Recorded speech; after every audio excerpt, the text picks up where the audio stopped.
Mike, so we're talking about insurance, and as I was listening to you just now and previously, it sure feels like we don't have this thing figured out. And yet, from from Tallahassee, it's almost like the scripted language is that we've done our job, we've done a great job, changes are coming. And you've seen this, what now, you're going on your third cycle of we've got this fixed, and it's not fixed at all.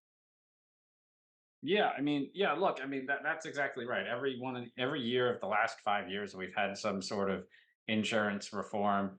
Back in the fall of 2022, right after the election, we said that there's no attorney fees for property insurance litigation. That was basically a year ago that we did that. The rates haven't gone down. In March, we said that there's no attorney fees for any type of insurance litigation except for declaratory judgment action over when they completely deny the claim.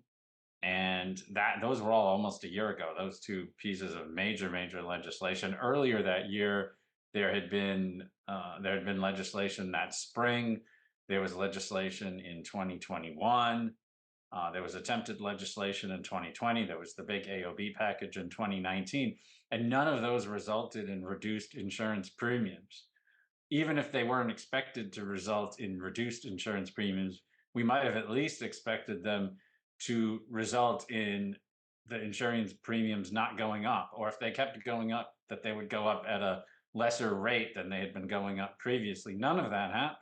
The Yeah. insurance rates went up over the summer. In fact, the first result that we had in the insurance market after we passed the March 2023 bill was that several insurance companies exited the Florida market over the summer. And then as the rates have renewed, I've been getting calls from constituents who claim that their rates are going up again.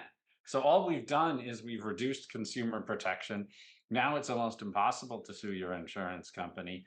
We've moved all of the civil litigation over into the regulatory field, and we've given the CFO and his agencies more powers. And it's yet to be seen whether the regulator will do their job, because a lot of the problems started off with the regulator, if not this regulator, then the previous administration.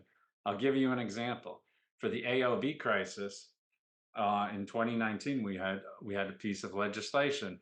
The problem was is that instead of making claims themselves, homeowners would assign to the roofing company or to the contractor the benefits, and then the contractor would sue in their name, sometimes without their knowledge, sometimes certainly without their further consent, Yeah. would sue in their name in order to recover the value of the work that was done on the homeowner's house.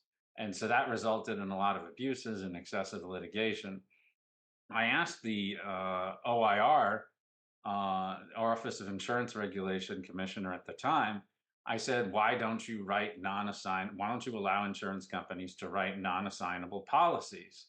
I said, is there some regulation or some law that says that you can't write non-assignable policies? He said that there's a regulator that doesn't allow assignable policies. In other words, him. And I looked at the case law and I looked at the statute, and the statute said that policies can be assignable or not based upon their terms. In other words, that you could write assignable policies or non-assignable policies.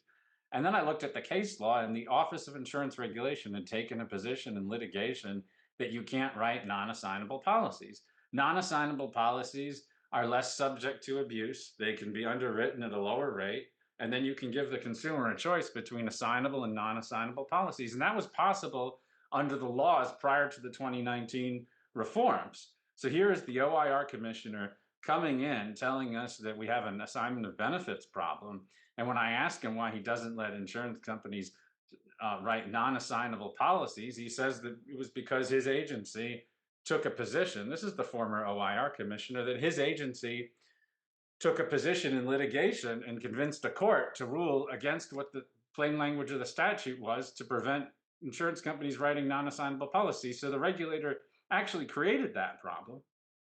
Yeah. And then they required the legislative fix now to fix it. And now I guess the consumers have a choice between assignable and non-assignable policies.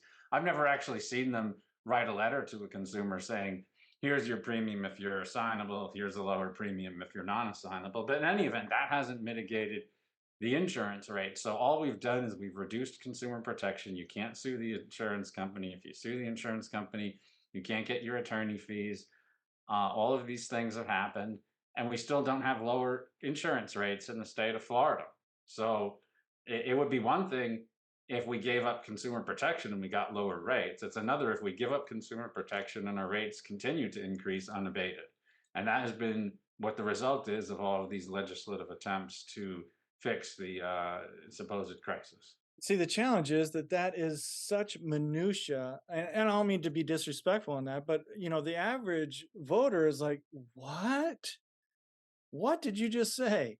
That's uh, I believe that we need to I believe that there's corruption. How can you Mhm. say this? There's something going on behind the scenes that is being protected by the by some kind of corruption and political influence because these you can't have a inspector general or somebody who's in charge of the insurance uh, OIR who's using obfuscation to try to buffalo uh, uh, a state representative. That's what it sounded like to me. That he was giving you the runaround. I don't know what else to say. Yeah, it seemed like a runaround to me, and this was many years ago. But I remember sitting there in the committee. It's like, why did you do that? And I don't know why the regulator did that. I don't know why they weren't following the statute and allowing insurance companies to write non-assignable policies. That would have been something that was allowed under current law, but they didn't do that. And then they come in to the Civil Justice Subcommittee,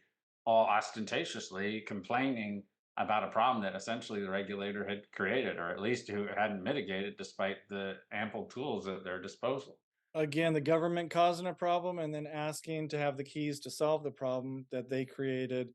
There's no Exactly. there's no trust left there.